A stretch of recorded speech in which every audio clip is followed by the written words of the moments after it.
Britain's role in the world, regardless of who is in the government, has been in a declining state for a long time and still is.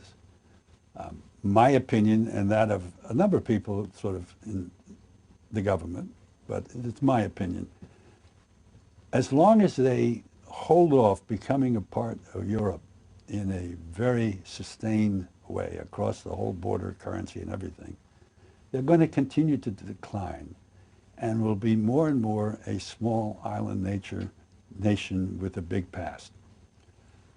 If they join Europe, and we see an interest in reinvigorating the European-American relationship to be sort of an entity at the top of the international system that is comparable in size, both in terms of population and in terms of economics, with a continually rising China and a continually rising India, and ultimately a continuing rising Brazil, then they have a future, but it's a multilateral future. It's not an individual future.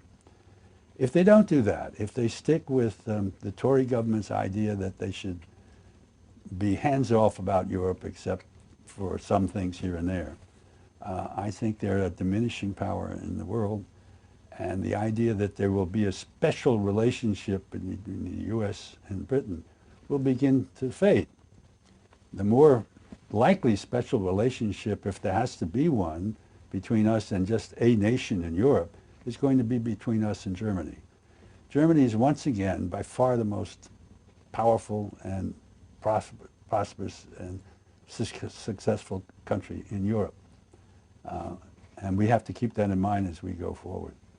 Now, as to does this coalition government represent something new in British politics? They've had them before, but not in a long time. I think it does represent something somewhat new.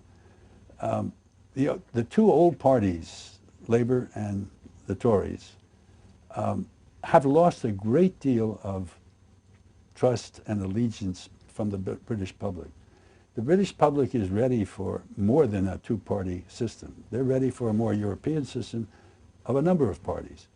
And we may see that begin to flourish even more if this coalition government is successful.